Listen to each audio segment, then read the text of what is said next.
Kembali bersama kami di Sapa Indonesia Pagi dan saat ini kita akan kembali lagi membuka segmen Tanya Jawab COVID-19.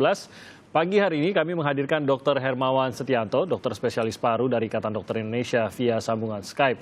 Dokter akan menjawab pertanyaan-pertanyaan Anda seputar virus corona dan COVID-19. Dalam 2 segmen ke depan, pertanyaan Anda bisa Anda sampaikan melalui media sosial Instagram kami di @sapa_Indonesia_Kompas TV dan juga di Instagram @KompasTV. Dan juga nanti di segmen kedua Anda bisa menghubungi kami melalui line telepon. Nomor teleponnya 021 5366 0500. Kami akan segera menjawab pertanyaan Anda yang akan dilakukan oleh Dr. Hermawan Setianto. Selamat pagi, Dok.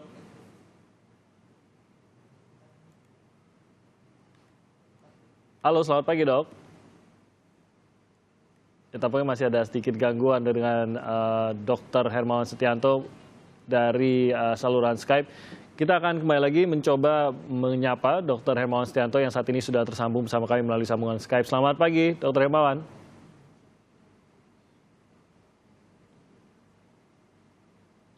Ya, tampaknya masih terputus, namun kita tadi sudah sempat membaca sejumlah pertanyaan yang sudah disampaikan melalui media sosial yang dikirim kepada kami melalui Instagram dan akan segera dijawab oleh Dr. Hermawan yang kita sudah mencoba kembali mengontak Dr. Hermawan Setianto yang sudah tersambung melalui saluran Skype. Selamat pagi, Dok.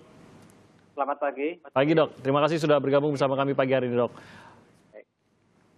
Ya, Dr. Hermawan, kita akan langsung saja menjawab sejumlah pertanyaan yang sudah disampaikan melalui Instagram, Dok. Yang pertama ini ada pertanyaan dari, kita lihat, @Dewi Sylvia. Pertanyaan Dewi Sylvia ini, Dok, apabila seseorang punya riwayat asma dan kebetulan kambuh harus kontrol ke dokter, apakah dokter tersebut langsung akan bisa mengatakan bahwa itu adalah COVID dan bukan asma, apakah berbeda? Dan apakah kita diperiksa sesuai prosedur COVID? Lalu bagaimana jika mau kontrol ke rumah sakit, namun takut tertular kalau masuk ke area rumah sakit? Silakan, Dok. Baik, terima kasih. Assalamualaikum warahmatullahi wabarakatuh. Sebelumnya kami mengucapkan selamat menjalankan ibadah puasa bagi yang merayakannya. Semoga meskipun dalam suasana pandemi ini kita bisa sehat dan lancar berpuasa. Baik, mengenai pertanyaan dari pemirsa tadi, bahwa kita mengetahui bahwa asma itu adalah ada dalam kondisi stabil, juga ada dalam kondisi eksacerbasi atau kumat. Ketika penderita eksacerbasi atau kumat memang membutuhkan pertolongan ke rumah sakit. Ya. Jadi tentunya ketika penderita datang tidak langsung kita COVID-kan ya. Tidak ya. Jadi kita harus telusuri dulu dengan wawancara medik atau anamnesis ya. Kita tanya gejalanya mulai kapan, ya, keluhannya ada demam atau tidak, kemudian ada sesak napas yang makin berat atau tidak, ada riwayat trigger atau tidak. Ya. Jadi seperti kita ketahui, penyebab asma itu bermacam-macam pencetusnya ya. Bisa debu, bisa alergen, bisa juga makanan tertentu, stres emosional bisa, dan juga infeksi. Ya. Nah, karena kita sedang dalam kondisi pandemi seperti ini, ya tentu kita tidak melupakan juga seandainya misalkan pencetusnya bisa juga virus, ya. Nah, itu kita explore, kita cari penyebabnya, ya. Nah, biasanya kalau memang kita curiga infeksi, bisa kita lakukan dengan melakukan fototoraks atau ronsen.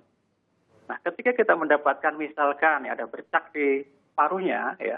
Nah, bisa jadi ya ini penyebabnya adalah infeksi dan kita harus tetap juga waspada terhadap pencetus adalah virus corona atau SARS-CoV-2 ini.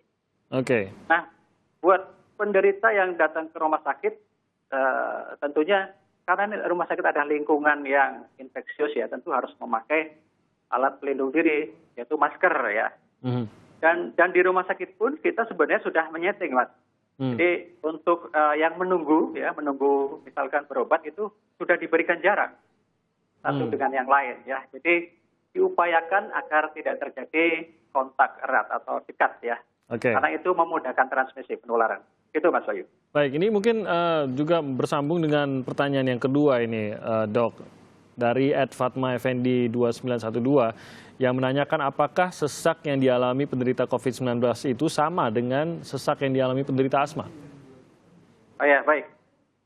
Jadi mungkin sensasi sesaknya bisa saja sama ya, tapi mekanisme terjadi sesaknya itu berbeda, Mas Bayu. Jadi kalau pada penderita asma ya, sesaknya itu terjadi karena saluran napasnya menyempit atau bronkokonstriksi. Oke. Ya, kemudian terjadi juga inflamasi di mukosa saluran napasnya, sehingga salurannya menyempit, ya, dalamnya inflamasi akan mengakibatkan penderita sesak. Tetapi sesak pada COVID ini biasanya karena pneumonia-nya. Jadi terjadi di parenkim paru akibat peradangan. Nah, itu akan mengganggu pertukaran oksigen dengan CO2 ya. Kita tahu bahwa kita bernapas itu memasukkan O2 dan mengeluarkan CO2. Yeah. Nah, proses difusinya itu terganggu karena ada peradangan di alveol atau di parenkim paru ini, Mas Bayu. Oke. Jadi memang ya, jadi sensasi sesaknya bisa saja sama ya, tapi mekanismenya memang berbeda ya. Sehingga butuh penanganan yang berbeda juga begitu ya, Dok? Ya, betul, Mas Bayu. Oke, dengan Timothy di sini, Dok, di studio. Kita ke pertanyaan berikutnya dari @Siham Refki. Ini dari rekan tenaga kesehatan juga nih, Dok, yang bertanya, Dok. Baik. Kami sebagai tenaga kesehatan banyak dibohongi oleh pasien yang tidak mengaku mengalami COVID ataupun gejala COVID. Apa yang harus kami lakukan agar jangan sampai sakit dan justru menjadi sumber penularan? Ya, baik, Mas Timothy. Jadi, ya, saya pribadi atau kami menghimbau agar masyarakat tentu membantu kami ya untuk tidak melakukan kebohongan. Karena ini dampaknya memang cukup serius ya. Bisa menularkan ke anggota keluarga, rekan-rekan, ataupun tenaga medis ya. Nah, kalau kami tertular terus kami tumbang, siapa lagi nih yang akan akan menata laksana pasien ya. Jadi untuk tenaga medis khususnya ya tetap ya, prinsip kita harus menjaga imunitas atau kekebalan tubuh kita, Mas Timothy ya, yaitu dengan istirahat yang cukup ya. Memang untuk akhir-akhir ini tenaga medis ini ya boleh dibilang karena bebannya meningkat, jadi istirahatnya juga kurang. Lebih lelah juga begitu ya? Lebih lelah, Mas Bayu ya. Seperti saya sendiri itu saya hampir nyaris bekerja 24 jam itu.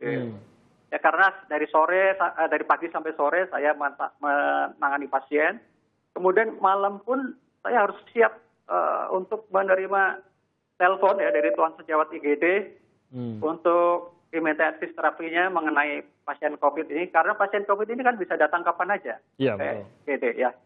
Nah, itu tentu kita harus memanage waktu dengan sebaik-baiknya ya, agar cukup istirahat ya. Kemudian kita juga harus meningkatkan daya tahan tubuh dengan tetap mengonsumsi ya, gizi yang berimbang ya, cukup kalori, cukup lemak, cukup protein ya, terutama protein karena sebagai bahan dasar untuk membentuk antibodi kita. Dan kemudian yang tak kalah pentingnya adalah ya kita harus selalu melindungi diri kita dengan alat pelindung diri sesuai dengan di mana level kita bekerja, dari level 1 sampai level 3. Ini kita harus nggak boleh lupa ya. Jadi jadi silakan, Dok. Saya akan cerita sedikit ya Mas Bayu ya. Jadi ada penelitian ya yang mengatakan bahwa ketika penderita tidak memakai masker, kemudian kita memakai masker ya, itu masih memungkinkan transmisi penularan sekitar 70%. Ya. Ketika penderita COVID memakai masker dan kita tidak memakai masker, transmisi sekitar 5%, jadi sangat berkurang sekali. Ya. Dan ketika penderita dan orang sehat sama-sama memakai masker, transmisi hanya terjadi sekitar 1,5% ya. Jadi memang sekarang masker itu ya emang harus dipakai ya. Ya, dan diwajibkan begitu ya, Dok? Ya, diwajibkan ya. Apalagi kontak dengan orang lain ya. Tentu akan sangat membantu. Baik, dokter, kita akan jeda sebentar. Nanti kita akan menerima telepon dari pemirsa dan menjawab pertanyaan-pertanyaan seputar corona dan COVID-19 usai jeda berikut ini. Tetap bersama kami.